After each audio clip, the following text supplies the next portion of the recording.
अस्सलाम वालेकुम। काठमांडू में इस वक्त हालात बहुत खराब हो चुके हैं। यहाँ तक कि पार्लियामेंट और वज़ीर-ए-आज़म के घर को जला दिया गया है। नौजवान सड़कों पर शदीद एहतजाज कर रहे हैं।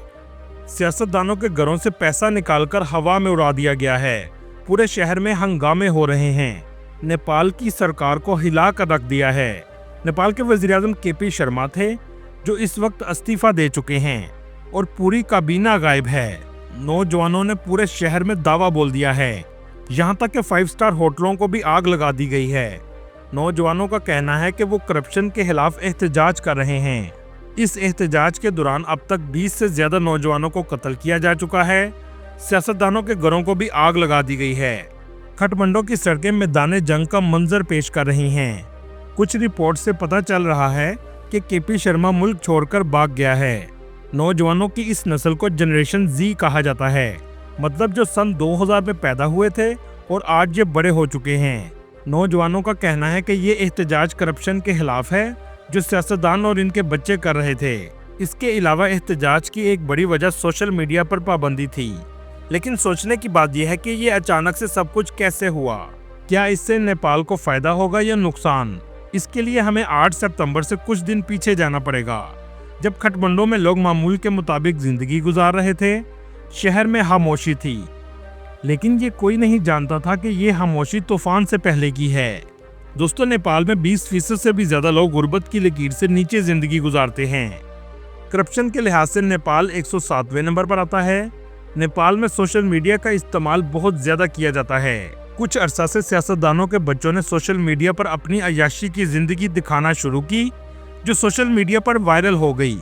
जिसके बाद नेपाल के जेनजी ग्रुप ने इन सियासतदानों के बच्चों के खिलाफ सोशल मीडिया पर मुहिम का आगाज कर दिया, जिसमें जेनजी ग्रुप ने 4 सितंबर 2025 को करप्शन के खिलाफ इनकलाब का ऐलान कर दिया। यहाँ आपको बताता चलूं, जेनजी ग्रुप का कोई लीडर नहीं है जो नौजवानों को हदायत जारी कर सके। ये सिर्फ सोशल मीडिया का ग्रुप है जिसने पूरे मुल्क में आग लगा दी है। इसी वजह से जिस शख्स के दिमाग में जो आ रहा है वो कर रहा है। गवर्नमेंट ने 4 सितंबर के बाद सोशल मीडिया पर पाबंदी लगा दी, जिससे लोगों का रोजगार भी मुतासिर होने लगा, जो फेसबुक और दूसरे प्लेटफॉर्म से कमा रहे थे। इसके बाद इस आग में मजीद इजाफा हुआ और 8 सितंबर को हजारों लोग सड़कों पर आ गए। शिद्दत में इस हद तक इजाफा हो गया कि अपने ही मुल्क की इमारतों को जलाना शुरू कर दिया। घरों को और दुकानों को आग लगा दी गई और लूटमार भी जारी हो गई। इस वक्त मुल्क बगैर किसी वज़ीर-ए-आज़म के चल रहा है।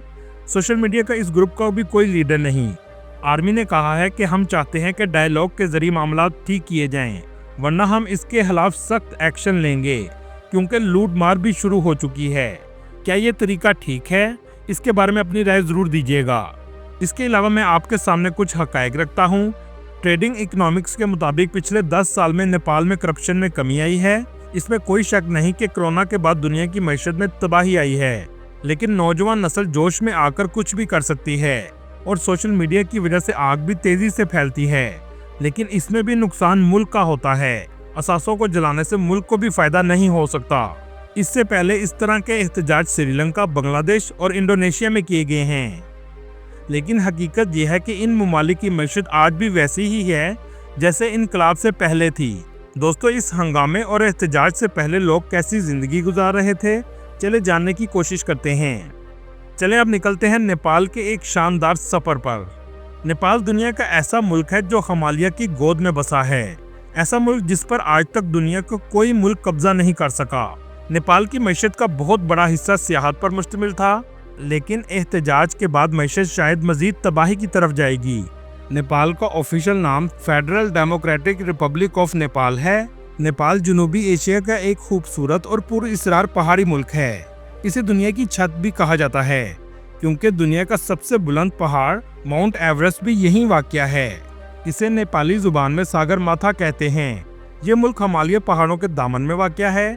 नेपाल एक लैंड लॉक कंट्री है। ये मुल्क दुनिया के 2 बड़े सबसे ज्यादा आबादी वाले ममालिक के दरमियान में वाक़या है। नेपाल के एक तरफ चाइना का बॉर्डर लगता है, जबकि दूसरी तरफ इंडिया का बॉर्डर लगता है।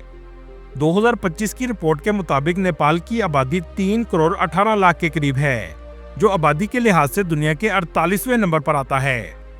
नेपाल का कुल रकबा 1,47,181 मुरब्बा किलोमीटर है, से दुनिया के 93 नंबर पर आता है।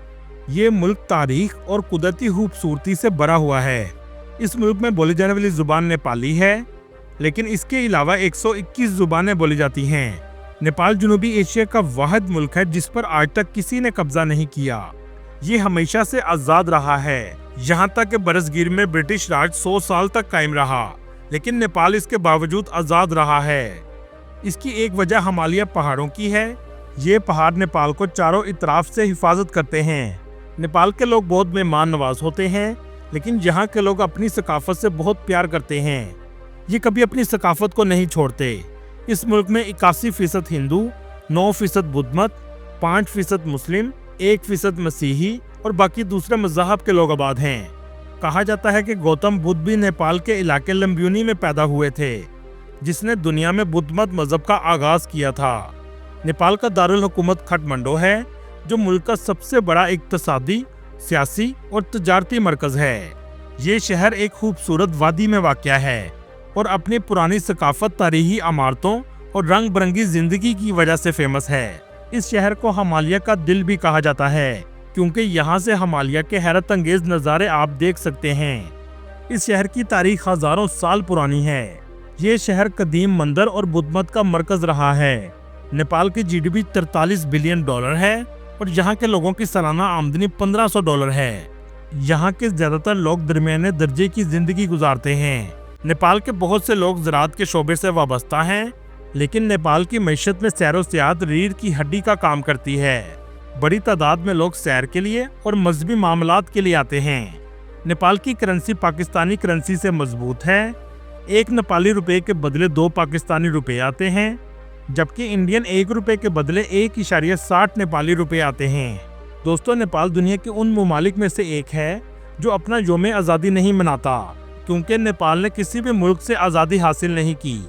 यहाँ के लोग अपने मुल्क से बहुत ज़्यादा प्यार करते हैं। इन लोगों का कहना है कि गद्दार होने से बेहतर है अपने मुल्क के लिए कुर्बान हो जाएं।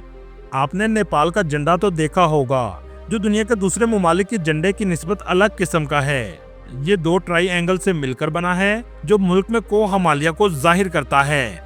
नेपाल का नया साल 13 अप्रैल से शुरू होता है। मुल्क में मुख्तलिफ नस्ल के लोग रहते हैं, जिनमें सबसे ज्यादा चेत्री नस्ल आबाद है। इसके अलावा ब्राह्मण 12% के करीब रहते हैं। नेपाल में लोग हफ्ते का दिन छुट्टी के तौर पर मनाते हैं। 2007 तक नेपाल में बादशाहत कायम थी, लेकिन 2008 में पार्लिमानी जमहूरी निज़ाम कायम हुआ। एक रिपोर्ट के मुताबिक 11 लाख के करीब टूरिस्ट सालाना विजिट के लिए आते हैं।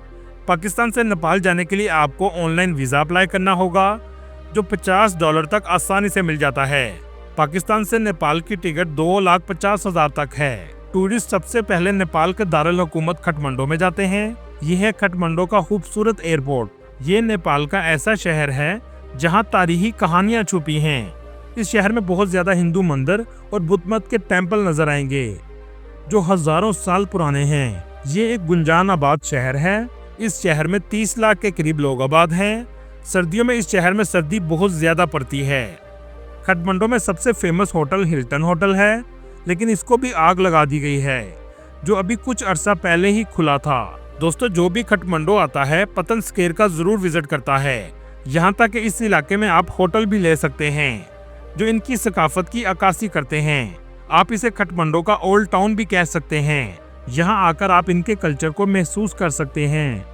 हजारों साल पुरानी इमारतें आपको देखने को मिलेंगी। इस जगह बहुत से छोटे छोटे रेस्टोरेंट बनाए गए हैं। यहाँ के लोग हिंदी जुबान भी आसानी से समझ लेते हैं और बोल भी लेते हैं। यहाँ तक कि लिखने में भी इनकी जुबान हिंदी से मिलती जुलती है। इस जगह आपको सबसे ज्यादा लोगों का रश देखने को मिलेगा। इसका पूरा नाम ललितपुर पतन दरबार स्क्वायर है। इस जगह को यूनेस्को वर्ल्ड हेरिटेज साइट में भी शामिल किया गया है। इस जगह 55 से भी ज्यादा टेम्पल मौजूद हैं। ये दरबार एक जमाने में इनके बादशाहों का हुआ करता था। काठमांडू शहर में अक्सर इमारतें रंगदार आपको नजर आएंगी। इस शहर का रात का नज़ारा भी बहुत खूबसूरत है। काठमांडू शहर की नाइट लाइफ भी बहुत रौनक वाली होती है। बड़ी तादाद में लोग आपको सड़कों पर नजर आएंगे। हर तरफ रोशनी ही रोशनी की जाती है। इस शहर में हिंदू, बुद्ध मत और मुस्लिम तीनों मज़हब के लोग नजर आएंगे। हलाल फूड की दुकानें आपको आसानी से मिल जाती हैं। इस मुल्क में मजहबी आज़ादी है। दोस्तों, क्या आप जानते हैं दुनिया के पहले 10 बुलंद पहाड़ों में से 8 आपको नेपाल में ही देखने को मिलेंगे, जिनमें दुनिया का सबसे बड़ा पहाड़ माउंट एवरेस्ट भी यहीं मौजूद है, जिसको देखने के लिए बड़ी तादाद में टूरिस्ट आते हैं। काठमांडू में आपको बुलंदोबाला इमारतें देखने को नहीं मिलेंगी और सफाई का ख्याल भी बहुत ज्यादा रखा जाता है। इसी वजह से सड़कों पर कचरा आपको बहुत कम नजर आएगा। ये जो आप स्पिनिंग व्हील देख रहे हैं, यहाँ के लोग इसे घुमाते हैं, जिससे इनका मानना है कि ये खुशकिस्मती की इलामत है।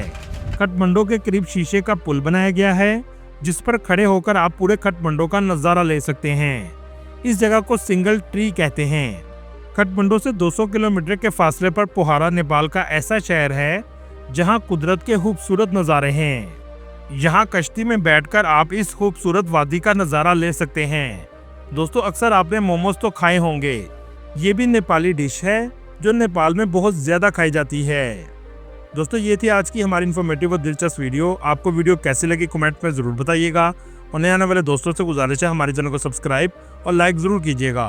अगली वीडियो तक अल्लाह हाफिज़।